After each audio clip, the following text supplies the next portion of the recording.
poverty. Ano ba? Unexplained poverty. Ang dami ninyong gustong kalkalin sa amin from the safety of your immunity.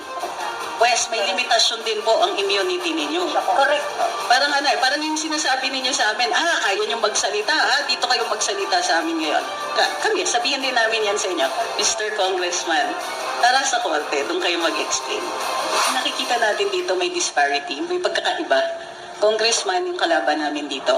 Ang isang kongresista, bukod sa bahagi siya ng isang body, ng legislature na may power of the purse, may power gumawa ng batas, may influence, may mandato, may power to cite in contempt, may power, madami niyang powers. Kami, ang sinasandala namin, ang aming mga karapatan sa ilalim ng saligang batas. Karapatan magsalita at magpahayag. Karapatan na magpulong-pulong. Karapatan na magpetition for redress of grievances. Garantisado ng saligang batas. Pero, may ini-endanger nila yung karapatan na yan eh. Kaming ordinaryo mamamayan, mayroon kaming sinasandalan, pero kahit yon gusto nilang salagin, gusto nilang i-corrupt. Kasi yun lang ang nakikita natin dito. Nasa kanila na lahat, may pera sila, may power sila. Kayang-kaya nila kaming i-cite in contempt. Tingnan niyo yung pambabalahura nila sa amin during the hearing. They said that because they can. Kaya nilang i-threaten yung lisensya ko. I'm the only lawyer here. And the only reason they were asking for my disbarment is dahil hindi ako nagpakita sa hearing. Pero entitled ako dun sa sarili nilang mga rules. Entitled ako to notice. Bukod pa dyan, anong ginawa ko bilang isang abogado? Kinwestiyon ko ang legalidad ng hearing na yon, which is my right as a citizen. Pero, isa sa usapan dun, pag-aralan natin paano natin ito padidisbar. And they said that in the safety of their parliamentary immunity. Bukod pa dyan, Congressman Paduano. And then, Congressman Barbers also says, she's a lawyer. She should be advising her friends what to do. Tinuruan mo pa ako? What about you, Mr. Barbers? You aren't a lawyer. Why do you presume to know what I can and cannot do? Baka gusto niyong i-look up yung ambulance chasing. But he said that because he can. Stupid. No matter how uninformed. Stupid. Thank you, Mark. No matter how uninformed, no matter how out of place, no matter kung paano siya makapanira, kaya niyang sabihin yun. Ang gusto niya, kunin niya yung karapatan namin na magsalita in the same way that he does. Pwede tayo magsalita to check our government officials. Kasi nakaupo sila, by the power of our vote, nakaupo sila being paid by our taxpayers' money. Pero gusto nila limitahin yung karapatan na yon under the guise of fake news. O sige, fake news? Hindi man nila ma-define ng fake news. Aminado sila walang batas sa fake news. Aminado sila na even the press secretary says, pag-aaralan pa namin. And Congress's inquiry is pag-aaralan pa namin. Pero anong ginawa nila nung di kami dumating? Nagpa-imbestiga sa BIR kung nagbabayad kami ng buwis. Tayo ba may power to do that? Taxes, our tax returns are confidential in nature. In the same way na pinakialaman ng mga kongresista ang COA reports tungkol kay Vice President Inday, na confidential habang hindi pa tapos yung pagsusuri, gayon ang ginagawa sa aming tax returns.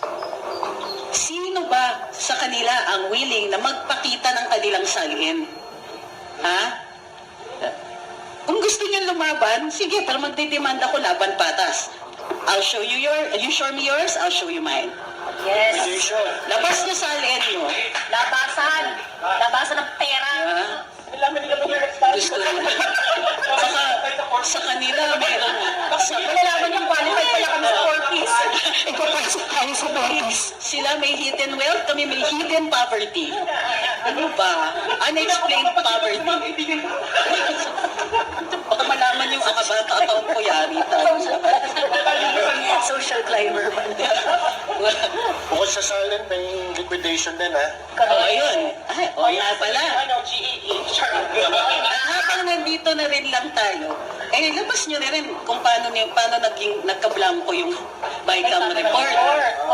Ang dami ninyong gustong kalkalin sa amin from the safety of your immunity. Pues may limitasyon din po ang immunity ninyo. Correct. Bukod pa dyan, dumudulog sa Korte Suprema ang ilang mga grupo tungkol dun sa mga ginagawa ninyo at tupagin nyo kaya yung depensa nyo. Tama lang naman na magtanong kami. Alam nyo yan. Pero ginagawa niyong excuse yung fake news. Eh sa pagsusuri ng ilang mga dalubhasa, sinasabi na nila, may problema tayo sa fake news kasi yung ibang sinasabi niyong fake news ay time-bound. Ibig sabihin, pwedeng mali noon, pero totoo na ngayon. O anong gagawin natin kung naparusahan na yung tao? Anong gagawin natin pagka yung katotohanan, kayo mismo yung gumagawa ng pagkapeke na nun? Paano ko yung pagkapeke galing sa inyo? Gagamitin nyo pa rin ba yung parliamentary immunity ninyo? Ang nakakatawa dyan is, akala nyo naman kami, hindi kami nasasaktan in the same way that you are? Meron din naman nagtatroll sa amin. Yung iba, binabayaran nyo pa siguro. Emphasis. Diba? Diba? Paano kung Paano kung may mga Order na ensimada. Or, dalawa ng ensaymada, please. Order. Meron ba? Yan. Paano kung ganon? Kami tinotroll din kami. Pero hindi kami pikon katulad nyo. And in fact, alam namin na kaya lang ninyo ginagawa yan because you are enjoying your power a little too much. Kaya kami nagsasalita because you're enjoying your power a little too much. Doon kayo sa enjoying party, nasan yung serbisyo? Kung may nakikita kaming serbisyo sa inyo, andali sabihin na, ay, kawawa naman si Congressman, sige. Hayaan ko muna ngayon kasi maganda naman yung mga pinasa niyang batas wala, nakikita ko yung GAA na pinasa niya. In 2024 and 2025. Alam niyo, nakalimutan namin yung almost 800 billion pesos na ayuda? Hindi. Mr. Congressman, parang yung sinasabi ninyo sa amin, kaya niyong magsalita, dito kayo magsalita sa amin ngayon. Kami, sabihin din namin yan sa inyo, Mr. Congressman, tara sa korte, doon kayo